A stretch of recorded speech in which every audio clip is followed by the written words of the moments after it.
Okay. ഈ ഒരു question വന്നിട്ട് നമ്മുടെ പേഴ്സൻറ്റേജിനെ ബേസ് ചെയ്തിട്ടുള്ള ക്വസ്റ്റ്യൻ ആണ്. ഇത് 2023 SSC GDയിൽ ചോദിച്ച ക്വസ്റ്റ്യൻ ആണ്. ക്വസ്റ്റ്യൻ ഇതിങ്ങനെയാണ് പറഞ്ഞിരിക്കുന്നത്: ഇലക്ഷൻ ബിറ്റ്വീൻ ടു കാൻഡിഡേറ്റ്സ്, രണ്ട് കാൻഡിഡേറ്റുമായിട്ടുള്ള ഇലക്ഷൻ. ആ ഇലക്ഷനകത്ത് മൊത്തം 100 വോട്ടേഴ്സ് ഉണ്ടെന്ന് വിചാരിക്കാം.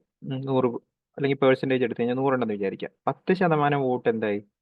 വോട്ടേഴ്സ് കാസ്റ്റ് ചെയ്തിട്ടില്ല. അങ്ങനെയാണെങ്കിൽ കാസ്റ്റ് ചെയ്തവരുടെ എണ്ണം 90 ആയിരിക്കും, 90% 150 പേര് എന്ത് ചെയ്തില്ല? 10% voters did not vote and 150 votes were declared invalid. അതായത് 150 വോട്ട് എന്ത് ചെയ്തു? ഇൻവാലിഡ് ആയിപ്പോയി. 150 വോട്ട് ചെയ്തതിൽ 150 വോട്ട് ഇൻവാലിഡ് ആയിപ്പോയി. എന്നിട്ട് എന്താ പറ്റിയെന്ന് ചോദിച്ചു കഴിഞ്ഞാൽ 50% വോട്ട്, 50% എന്ന് ഉദ്ദേശിക്കുന്നത് ടോട്ടലിൻ്റെ 50%, ടോട്ടലിൻ്റെ 50% വോട്ട് വിന്നറിന് കിട്ടി. എന്നിട്ട് പുള്ളിയാണെങ്കിൽ 350 വോട്ടിന് ജയിച്ചു എന്നാണ് പറഞ്ഞത്. 350 വോട്ടിന് ജയിച്ചു എന്നാണ് പറയുന്നത്. അപ്പോൾ ഇതിന് മുമ്പ് നമ്മൾ ഇതേപോലത്തെ ക്വസ്റ്റ്യൻസ് നോക്കിയായിരുന്നു, അതിൻ്റെ ഷോർട്ട് കട്ടും കാര്യങ്ങളൊക്കെ പറഞ്ഞായിരുന്നു. അപ്പോൾ ഇതിനകത്ത് ഇപ്പോൾ നമ്മൾ ആ ഷോർട്ട് കട്ട് യൂസ് ചെയ്ത് കഴിഞ്ഞാൽ 50ൻ്റെ ഇരട്ടി എടുക്കുക, 100. 100 നിന്ന് 100 നിന്ന് 90 കുറയ്ക്കാം. 100 നിന്ന് 90 കുറച്ച് കഴിഞ്ഞാൽ 10%.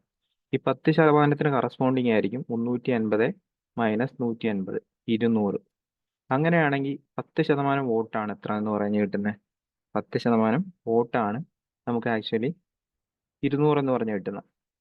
അങ്ങനെയാണെങ്കിൽ 100% വോട്ട്, 100% വോട്ട്, 100% വോട്ടെന്ന് വെച്ച് കഴിഞ്ഞാൽ 2000 എന്ന് പറഞ്ഞ് കിട്ടും. 100% വോട്ടെന്ന് വെച്ച് കഴിഞ്ഞാൽ 2000 എന്ന് പറഞ്ഞ് കിട്ടും. ആക്ച്വലി നമുക്ക് വിന്നറിന് കിട്ടിയത് 50% വോട്ടാണ്. ഓക്കെ, വിന്നറിന് കിട്ടിയതിനേക്കാളും 350 ഇവിടെ കുറവാണ്. അല്ലെങ്കിൽ നമുക്ക് ഈ ഒരു ക്വസ്റ്റ്യൻ ഇനിയിപ്പോൾ 2000 നിന്ന് ഇങ്ങനെ ചെയ്ത് വരുന്നതിനേക്കാളും നല്ലത് 350 എന്ന് വെച്ച് കഴിഞ്ഞാൽ 2000-നെ സംബന്ധിച്ചിടത്തോളം എത്ര ശതമാനമാണെന്ന് നോക്കുക. 350 എന്ന് വെച്ച് കഴിഞ്ഞാൽ ടോട്ടലിനെ സംബന്ധിച്ചിടത്തോളം എത്ര ശതമാനമാണെന്ന് നോക്കുക. അപ്പോൾ 350 എന്ന് വെച്ച് കഴിഞ്ഞാൽ ടോട്ടലിനെ സംബന്ധിച്ചിടത്തോളം എത്ര ശതമാനം ആണെന്ന് ചോദിച്ചു കഴിഞ്ഞാൽ 17.5%. 17.5%. അങ്ങനെയാണെങ്കിൽ ഈ 50 നിന്ന് ഈ 17 കുറയ്ക്കുക. കാരണം ഇവന് 50% വോട്ട് കിട്ടി ടോട്ടൽ.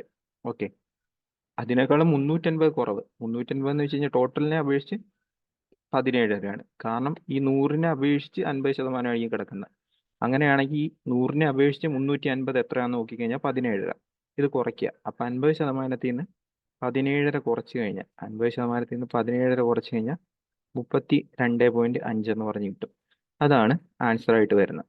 ഓക്കെ, അതല്ല എങ്കിൽ നമ്മൾ എന്ത് ചെയ്യുക? ടോട്ടൽ കിട്ടിയിട്ട് അതിൻ്റെ 90% എടുക്കുക. 90% എടുത്തിട്ട് അതിൽ നിന്ന് 150 കുറയ്ക്കുക. അപ്പോൾ കിട്ടാൻ പോകുന്നത് നമുക്ക് വാലിഡ് വോട്ട് കിട്ടും. ഓക്കെ, ഈ ടോട്ടലിൻ്റെ 50% എടുത്തു കഴിഞ്ഞാൽ നമുക്ക് വിന്നറിന് കിട്ടും. ഇവിടെ വാലിഡ് വോട്ട് ടോട്ടൽ കിടപ്പുണ്ട്, വിന്നറിന് കിട്ടിയ കിടപ്പുണ്ട്. അതിൽ നിന്ന് എത്ര കുറയ്ക്കാം? ഈ 350 കുറച്ച് കഴിഞ്ഞാൽ മറ്റവനുള്ള വോട്ട് കിട്ടും. അതിനെ പേഴ്സൻറ്റേജിലോട്ട് കൺവേർട്ട് ചെയ്യാം. അതിനേക്കാളും ബെറ്റർ ഇതിങ്ങനെ തന്നെ ചെയ്യുന്നതായിരിക്കും.